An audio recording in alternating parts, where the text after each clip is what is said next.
Hello दोस्तों, welcome back to my channel. मैं थोल्ला भाई पीके में आपका स्वागत है। तो दोस्तों, आज का जो आपका टॉपिक है वो है समांतर श्रेणी का 5D। इससे पहले मैंने बहुत सारे वीडियो इसके डाले हैं। अगर आपने नहीं देखा है तो प्लेलिस्ट में या तो ऊपर आई बटन है, वहां पर क्लिक कर कर आप सारी वीडियो को लाइन से देख सकते हैं। तो चलो ज़्यादा टाइम ना बर्बाद करते हुए बढ़ते अपने पहले प्रश्न की ओर। और आपका जो पहला प्रश्न है, देखो क्या लिखा उस समांतर श्रेणी का सार्वमांतर ज्ञात करो जिसके पहले 25 पदों का योगफल, ठीक है, पहले 25 पदों का योगफल 1000 और प्रथम पद का वैल्यू दिया है 10। ठीक है, इतना आपको दिया गया बस। तो हमने दोनों वैल्यू को लिख लिया। हमें निकालना है डी का वैल्यू। S25 फार्मूला होता है S25 बराबर 25/2 हो जाएगा। यहाँ 2 हो जाएगा, ए की जगह पे 10 प्लस में एन की जगह पे 25 - 1। डी का वैल्यू हमें नहीं पता और इसी को निकालना है। इसकी जगह पर हम लिखेंगे 1000 बराबर में 25/2 हो जाएगा। 2 को 10 में गुणा करेंगे, यहाँ 20 हो जाएगा। 25 में गुणा करें, हटा देंगे, यहाँ 24, यहाँ पर डी हो जाएगा। 25 से 1000 को काट देंगे तो यहाँ पर 40 हो जाएगा। ठीक है, 25 को अगर हम 1000 से काट देंगे तो यहाँ पर 40 हो जाएगा। 2 को 40 से गुणा करेंगे तो यहाँ पर 80 हो जाएगा। बराबर में हो जाएगा 20 प्लस में यहाँ पे 24 और यहाँ पर डी हो जाएगा। इसके बाद आपको क्या करना, 20 को इधर भेज देंगे, हो जाएगा 80 माइनस में 20 बराबर में यहाँ पे 24 और ये आपका डी हो जाएगा।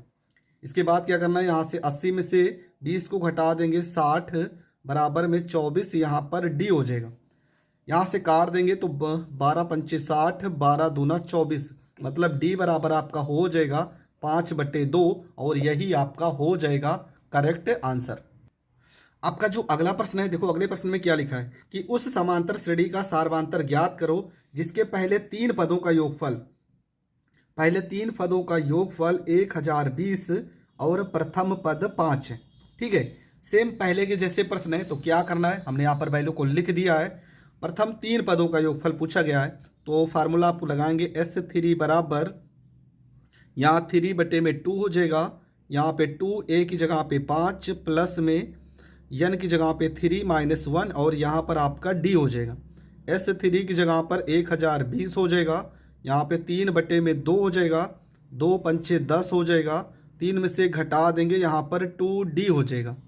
इसके बाद क्या करेंगे, यहाँ से काट देंगे 3 से, 3 त्रिका 9 हो जाएगा, 1 हासिल, 3 चौको 12, यहाँ पर 0 हो जाएगा और यहाँ पर 1/2 हो जाएगा और यहाँ पर आपका 10 प्लस में 2D हो जाएगा।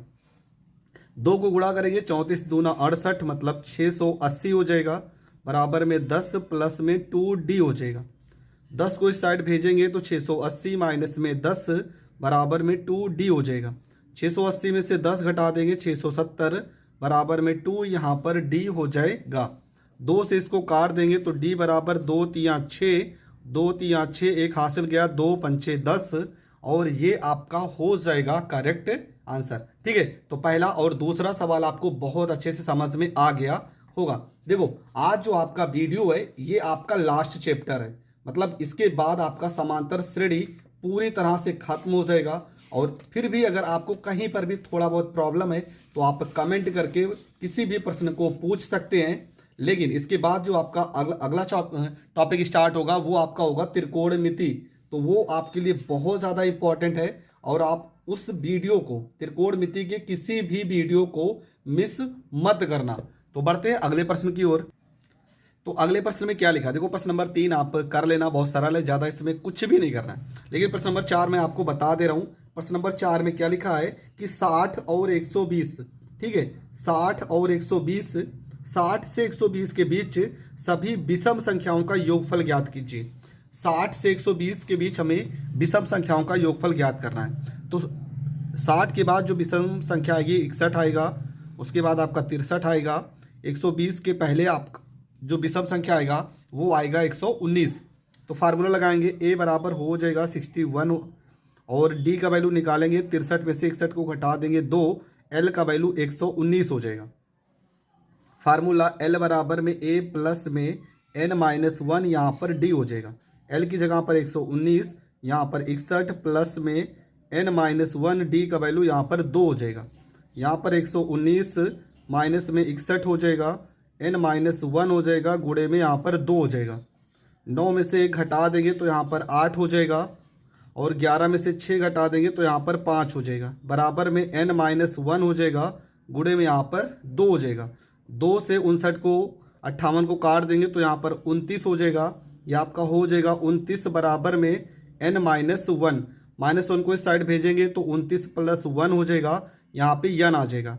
n बराबर 29 में 1 जोड़ देंगे तो ये आपका 30 हो जाएगा। इसके बाद आपको क्या करना है, इसके बाद यहाँ पर हम लिखेंगे Sn बराबर फार्मूला n/2 a प्लस में l हो जाएगा। ठीक है, तो आपको क्या करना है, यहाँ पर सबसे पहला काम Sn बराबर n की जगह पर 30/2 हो जाएगा, a की जगह पे 61 हो जाएगा, l की जगह पे 119 हो जाएगा। इसके बाद आपको 2 से 30 को काट देना है तो यहाँ पर हो जाएगा 15, ये आपका जोड़ देंगे, 9 में 1 जोड़ेंगे 10, 6 में 1 जोड़ेंगे 7 और 1 8 हो जाएगा, 1 में यहाँ पर 1 हो जाएगा, 180 हो जाएगा। 15 को हम 180 से गुणा कर देंगे, गुणा करेंगे तो 15 जो है हम 0, 15 × 120 के यहाँ पर 0 हासिल आ गया 12, 15 कम 15, 15 में 12 जोड़ देंगे तो ये हो जाएगा आपका 2700, और यहाँ पर आ जाएगा करेक्ट आंसर। तो ये प्रश्न भी आपको बहुत अच्छे से समझ में आ गया होगा। बढ़ते हैं अगले प्रश्न की ओर। देखो प्रश्न नंबर 5 इस तरह के प्रश्न पेपर में आते नहीं है, तो आपको इस तरह के प्रश्न में अपना दिमाग लगाने का कोई मतलब नहीं है। हम बढ़ेंगे अगले प्रश्न की ओर। आपका जो अगला प्रश्न है प्रश्न नंबर 6। ठीक है, 6 और 6 में देखो 2 प्रश्न है, 1 और 2। चलो हम माइनस वाला ही बता दे रहे हैं। लिखा है कि -8, -6, -4 के कितने पदों का योग 52 होगा। ठीक है, कितने पदों का योग 52 होगा, ये आपसे पूछा गया है। तो a बराबर आपका हो जाएगा -8, d बराबर हो जाएगा -6 में से -8 को घटाएंगे तो +8 हो जाएगा। 8 में से 6 गया 2, कितने पदों का योग 52 हो जाएगा, मतलब Sn बराबर 52 दिया गया है। ठीक है, फार्मूला लगाएंगे। फार्मूला होता है Sn बराबर में n/2, यहाँ पे 2a प्लस में n-1 यहाँ पर d हो जाएगा। इसके बाद आपका हो जाएगा Sn की जगह पे 52, n का वैल्यू हमें नहीं पता है, यहाँ 2a का वैल्यू -8 प्लस में n की जगह पे आपको निकालना है, d का वैल्यू आ गया 2 आ गया। यहाँ पर 52 बराबर में n/2, 2 को हम करेंगे कॉमन तो ऊपर हो जाएगा -8 और प्लस में यहाँ पे n-1 हो जाएगा। क्यों, क्योंकि 2 को हमने बाहर कॉमन कर लिया है। ये 2 से 2 कट जाएगा, यहाँ पर 52 हो जाएगा, यहाँ पे n हो जाएगा, यहाँ n 8 में 1 जोड़ देंगे, यहाँ पर 9 हो जाएगा। इसके बाद यहाँ पर 52 हो जाएगा, n को गुणा करेंगे n² माइनस में 9, n हो जाएगा। 52 को इस साइड भेजेंगे n² माइनस में 9n प्लस 52 को इस साइड भेजेंगे -52, बराबर में हो जाएगा 0। यहाँ पर गुणनखंड करेंगे n² माइनस में 13n प्लस में 4n माइनस में 52 बराबर में 0। 13 चौको 52, 13 में से 4 जाएगा तो 9 हो जाएगा। n को करेंगे कॉमन तो n माइनस में 13 हो जाएगा, प्लस में 4 करेंगे कॉमन तो n माइनस में 13 हो जाएगा, बराबर में यहाँ पर 0 हो जाएगा। एक ब्रैकेट में n प्लस में 4 हो जाएगा और एक ब्रैकेट में n माइनस में 13 हो जाएगा। इसके बाद आपका क्या होगा, माइनस, देखो प्लस वाली वैल्यू को तो हम लेंगे नहीं, -13 को इस साइड भेज देंगे तो हो जाएगा +13 और ये आपका हो जाएगा करेक्ट आंसर। तो ये प्रश्न भी आपका हो गया कंप्लीट। बढ़ते हैं अगले प्रश्न की ओर। ठीक है, आपका जो अगला प्रश्न है तो आपका जो अगला प्रश्न है, देखो ये प्रश्न लिखा है किसी समांतर श्रेणी का प्रथम पद 5 है। a का वैल्यू कितना दिया गया है, तो a का वैल्यू दिया गया 5, अंतिम पद आपका 45 है और योग आपका दिया 400। आपको 2 वैल्यू निकालना है, पदों की संख्या और सारवांतर। एनसीईआरटी का प्रश्न है, तो ये भी प्रश्न इंपॉर्टेंट है, इसलिए इस प्रश्न को हम जरूर हल करेंगे। फार्मूला होता है Sn बराबर में n/2 a प्लस में l। ठीक है, ये फार्मूला कब लगाएंगे, जब इन तीनों में से कोई भी वैल्यू 2 अगर दिया होगा तो ये फार्मूला लगाएंगे। Sn की जगह पे 400, n/2, a की जगह पे 5, l की जगह पे 45 हो जाएगा। यहाँ पर हो जाएगा 400, 2 को इधर भेजेंगे, गुणे में 2, 45 में 5 जोड़ेंगे, 50 गुणे n हो जाएगा। एक 0 से एक 0 काट देंगे, 5 × 8 = 40 हो जाएगा। n बराबर 8 दूना 16 हो जाएगा। तो पहला आंसर तो n का आ चुका है। दूसरा फार्मूला L बराबर में a plus n minus 1 into D लिखेंगे। L की जगह पे प्रश्न में 45, a की जगह पे 5, n की जगह पे 16 माइनस 1, यहाँ पे d हो जाएगा। यहाँ पर हो जाएगा 45 माइनस में 5, 16 में से घटा देंगे 15, डी हो जाएगा। 45 में से 5 घटा देंगे तो यहाँ पर 40, यहाँ 15 गुणे में डी हो जाएगा। 5 से काटेंगे 5 अट्ठे 40, 5 तिया 15, मतलब डी का वैल्यू आ जाएगा 8/3 और ये आपका हो जाएगा करेक्ट आंसर। तो ये प्रश्न भी आपका हो गया कंप्लीट। बढ़ते हैं अगले प्रश्न की ओर। आपका जो अगला प्रश्न है इसमें लिखा है देखो, ये प्रश्न 11 नंबर सरल है, ये प्रश्न आप कर लेना और 12 भी कर लेना। 13 कितने पद दिया जाएगा समांतर श्रेणी, इस तरह का प्रश्न हमने बता दिया है किसी समांतर श्रेणी में। तो चलो एक प्रश्न इसका कर लेते हैं। ये वाला प्रश्न कह रहा है कि कितने पद लिए जाएं ताकि समांतर श्रेणी 24, 11, 18 का योग, ये वाला आप कर लेना। इसके बाद वाला हम बता दे रहे, किसी समांतर श्रेणी के प्रथम 7 पदों का योग 49 है, प्रथम 17 पदों का योग 289 है। प्रथम 7 पदों का योग 49 और प्रथम 17 पदों का योग 289। तो इसके प्रथम n पदों का योग आपसे पूछा जा रहा है। ठीक है, दो तरह से प्रश्न को पूछा गया है। 7 पदों का योग आपसे 49 पूछा गया है और 17 पदों का, ठीक है, 17 पदों का योग 289 पूछा गया है। तो कैसे हल करेंगे? तो यहाँ पर हमने दोनों वैल्यू को लिख लिया है, 7 पदों का और 17 पदों का। फार्मूला होता है 7/2 हो जाएगा इसके लिए, और यहाँ पे 2a प्लस में 7 माइनस 1 इंटू डी बराबर में 49। 7 7 49, 2 को इधर भेजेंगे गुणा हो जाएगा। 2a 7 में से 1 गया 6d, 2 को 7 से गुणा करेंगे 14 हो जाएगा।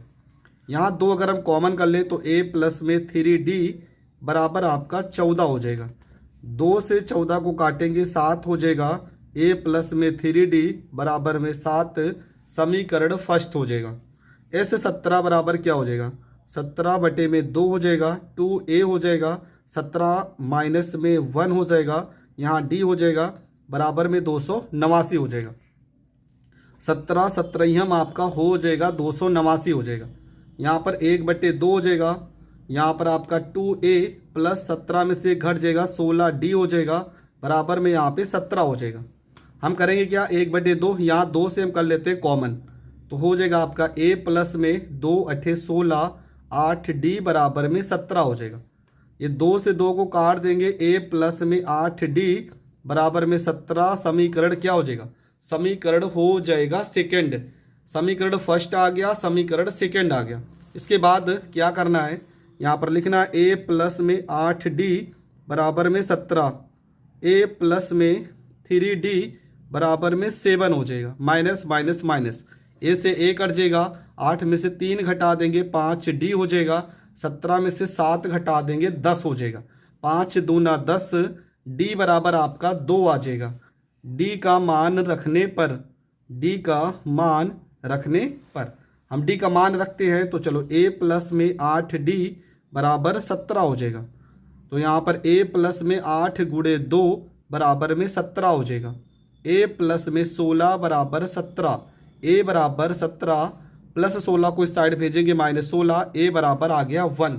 आपसे पूछा क्या था? आपसे पूछा था n पदों का योगफल। फार्मूला Sn बराबर n/2, 2a plus n minus 1 into D. n की जगह पर आप n ही रखोगे क्योंकि Sn पूछा गया था। तो यहाँ 2a की जगह पर 1, n माइनस 1, d की जगह पे 2 रखेंगे। तो ये हो जाएगा n/2, 2 करेंगे कॉमन, तो यहाँ 1 प्लस में n माइनस 1 हो जाएगा। देखो ये 2 से 2 कट जाएगा, यहाँ पर n 1 से 1 कट जाएगा, अंदर भी n आ जाएगा। n को n से गुणा करेंगे n का स्क्वायर, और यही इनके पदों का योगफल हो जाएगा। तो यहाँ तक आपको करना है, आपको पूरे के पूरे नंबर मिल जाएंगे। देखो आज आपका जो समांतर श्रेणी है पूरी तरह से खत्म हो चुका है, और आई होप ये बहुत अच्छे से आपको हर एक टॉपिक समझ में आया होगा। फिर भी अगर आपको कहीं पर भी प्रॉब्लम है तो आप कमेंट करके पूछ सकते हैं। समांतर श्रेणी ज़्यादा नंबर का आएगा नहीं, तो आपको ज़्यादा टाइम इसमें देना नहीं, आपको उन्हीं टॉपिक को पढ़ना है जो पेपर में बहुत ज़्यादा पूछे जाते हैं और उन्हीं टॉपिक को बहुत अच्छे से प्रिपेयर करना है। इसलिए मैं इसके बाद जो वीडियो स्टार्ट होगा वो पढ़ाऊंगा त्रिकोणमिति, जो कि सबसे ज़्यादा नंबर का पूछा जाता है। उस वीडियो को आप ज़रूर देखना, बहुत ही अच्छे तरीके से मैं हर एक टॉपिक को समझाऊंगा। तो मिलेंगे नेक्स्ट वीडियो में, तब तक के लिए जय हिंद, जय भारत।